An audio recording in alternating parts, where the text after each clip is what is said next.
পূর্বীর রান্নাঘরে আপনাদের স্বাগত। আজকে আমি বানাবো বেলের শরবত। গরমে ঠান্ডা ঠান্ডা বেলের শরবত। বেল শরীরকে ঠান্ডা করে। আমি এখানে 3খানা পাকা বেল নিয়ে নিয়েছি। তারপর বেলগুলোকে নোড়া দিয়ে ভেঙে নিয়েছি।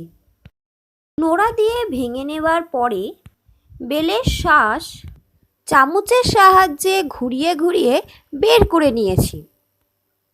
আমি একটা ছোট গামলার মধ্যে 3টে বেলেরই শাঁসকে চামচের সাহায্যে বের করে রেখেছি। তারপর তার মধ্যে একটুখানি জল দিয়ে চামচে দিয়ে তাকে একটু ঠুকে ঠুকে ঘেঁটে ফেলেছি। এরপর আমি এটাকে একটা মিক্সার জারের মধ্যে কিছুটা নিয়ে নেব। বেলের কিছুটা অংশ একটা মিক্সার জারের মধ্যে ঢেলে নিয়ে তার মধ্যে কিছুটা চিনির জল এর মধ্যে মিশিয়ে দেব। এই চিনির জলটা আমি আগে থেকেই ভিজিয়ে রেখেছিলাম। এরপর এর মধ্যে বিট নুন স্বাদ অনুযায়ী ও বড় চামচে 2 চামচ টক দই, 1 টুকরো লেবুটাকে ভালো করে নিংড়ে নিয়েছি।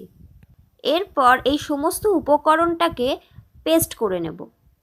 আমার পেস্ট করা হয়ে গেছে।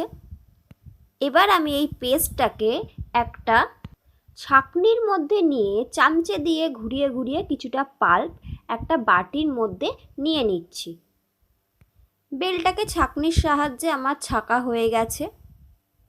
এরপর অল্প অল্প করে জল দিয়ে আমি ওটাকে পাতলা করে নেব। তারপর 2 চামচ চিনি গুঁড়ো এতে মিশিয়ে দেব। বেলের পরিমাণ অনুযায়ী আমার চিনিটা যে চিনির রসটা করে রেখেছিলাম সেটা কম হয়েছে, তাই এখানে আমি 2 চামচ আরও চিনির গুঁড়ো মিশিয়ে নিয়েছি। এরপর এটাকে কাঁচের গ্লাসের মধ্যে ঢেলে 2টো বরফ দিয়ে দেব। ব্যাস, আমার হয়ে গেল আজকের বেলের শরবত।